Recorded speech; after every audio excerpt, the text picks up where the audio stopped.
Jurgen, the reason I ask about VAR again is obviously there's been many talking points once again this week. If it's to be introduced into the Premier League at the start of next season, is it fit for purpose as it stands? Okay, so far it was, I don't know exactly how many games they used it, but I think it was no game without any issues. Okay, maybe let's say it like this. I only can say that in Germany they use it now for this season first time, and in the first part of the season it's quite a lot of irritation as well. It was not perfect, how it always is with things like that. If you are involved and you are on the bad side of the decision, and you are probably very upset about it. Meanwhile, I don't know. I didn't ask, and I don't watch too many games of the Bundesliga in the moment, to be honest. But it seems to be much more settled. Meanwhile, so it for sure it will take time. If the Premier League decides to, or the FA decides to introduce it, then there will be a few more games when you think, wow, that's really what we want. And but at the end, I'm still thinking it's all what we can do to make the decisions right helps the game, even when it's in the beginning.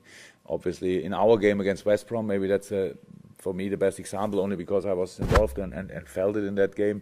It took too long for the decisions, for sure, and so if there's any obvious decision in the ref wherever he's sitting in London, in the office or wherever, he needs to make the decision quick. It's like, watch it, but it's still, they are for sure still a little bit afraid, or now even more a little bit afraid of being massively criticized afterwards if they are not happy. Let's take our penalty against Tottenham. Virgil on Lamela was if a ref sits in the office, then he would say yes, penalty, go for it. A former player sits in the office, says no, penalty. So, and we will have this discussion still afterwards. So, yeah, it's not easy. I'm happy that I don't have to decide it, but I think for sure there will be a few talking points still when it starts. Obviously, it's cold. Should not be cold inside, but it's as well, right? Yeah, my boiler packed up last night as well. Yeah. Oh, really? Oh, yeah. Not good. Again? Maybe you can get help. In terms of preparation, with no snow outside, have your preparations been affected at all by the weather this week? Or? Yes, to be honest, but like for all the others, it's just you cannot do exactly what you would do. It was really too cold. It's not too cool for muscle. That's how it is. So we changed, of course, program. We could do the tactical things, but we had to do it quite lively. Tactical training is very often talking on the pitch about different situations. Wait, stop, here, this. Something that we didn't do on the pitch, to be honest. It was like we had the training and then we spoke afterwards about it inside. It was really cold. The wind cooled it massively down. The snow was not one day a problem. I don't know exactly when it was. Monday or Tuesday when we came in and everybody, it was snowing everywhere, which was, I thought it's nice. But it was nothing on the pitch, so we were never. It was never. The boys here did a fantastic job. Maybe that's the reason, because all the heating is in our pitches. That's why it's so cold inside. Yes, of course it was, but it will be. It's good because I think it will be the same circumstances on tomorrow. So it's the best preparation you can get. Get used to it. It's not that difficult. It's different. So and you ask, so I gave an answer. Obviously on the pitch, well, things go well. Won 9 of the last 12 games. All competitions. Financially off the pitch, things going well, strong financial results. I just wonder what kind of shape do you feel the club as a whole is in, with the squad you've created and of course the financial performance as well, to longer term get even closer to Manchester City, mount that type of challenge moving forward from here now? I'm still in the mood to think and to feel the positivity of the situation. I'm really not. It's yes. When you say we how many games we lost in the last 12? We won 9 of the last 12. Okay, that obviously. Okay, that's a good number. But actually, the only game we have to win is the Newcastle one. It's the Newcastle game. So that's really the only thing I'm interested in. That's how I feel. The positive numbers.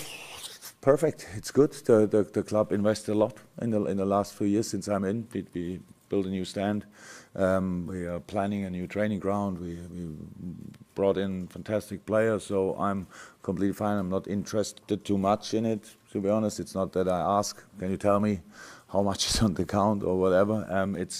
We brought in the players we wanted to bring in, to be honest, for the price we wanted at the end to pay. Not more, not less, and that's all. Yes, it was until today, or the club is until today in a very good moment, but we all know if we don't perform tomorrow, then it feels different immediately, and that's the only thing I'm interested. So we have to go, and when the season is over and we have a look back, then I maybe have a beer on the fantastic numbers and all the games we didn't lose or we won and all that stuff, but that's how it is. It's just a very busy, positive, yes, but busy moment. How we feel it, a lot of training, normal training, intensity, preparing the team for the next game, which is difficult. We know who is coming. It's a Liverpool legend is coming. Rafa Benitez, one of the best managers in the world.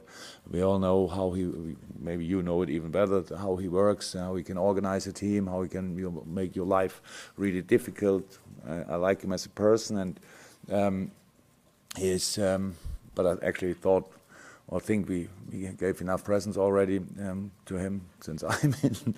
2-0 up on the home game when we played them, I think. And yes, and at Newcastle, I think even Rafa knew it was a little bit lucky for them. So we need to be really focused, really concentrated on that game. And yeah, it will be interesting again. We've spoken about your rotation within the team quite a few times across the season. So, given that with 10 matches to go, it looks like you've got pretty much a full squad, I think, to choose from for this one and your position in the league. Does that almost sort of vindicate why you have done that across the season? And since we spoke about it the last 2 weeks or so, we never had a full squad, to be honest. So this week, Ben and Woodburn and Gini Wijnaldum are already ill for a week or so. So obviously it's not only a little cold. That can always happen. So I don't know exactly. What do you think about rotation? Yes, we did it in a specific part of the season when we knew from our experience in the last few years, if we have, it was always clear, if we have the opportunity, we would have done much more rotation in the first year when I was in November, December, but it was not possible. When I came in, we had injured players, and then we had to use what we had from the fit players, and then afterwards, the fit players from November were injured in January, so it was not too cool. It was not that we didn't know about it, it was clear in the moment when we have the opportunity and we'll do it, and that's what we did in that moment, with a few injuries, not too much. Thankfully, yeah, it was not too much. But now in this moment, we have no big thing, that's true. But hopefully it stays like this, because that's exactly the same. We talked today about it, and I'm not sure. I get a list after who is available today for training after this press conference, and hopefully nothing happened overnight. How I said, the weather is strange, and a cold is for us or a flu is as difficult to handle with, like it's a ligament thing. It's only longer, but for the next game, it's the same influence. So it's, I think, what everybody would have done if you have the opportunity to do it, a little bit of rotation, and now we still change the game, change the team. It says rotation is this one is sometimes, it's not always to rest players. It's actually very rare that's the reason. It's about using the competition in the team to perform again. You can always say, okay, that's the team I want to play, so let them play the next 4 or 5 weeks, but that's only possible as long as they really go.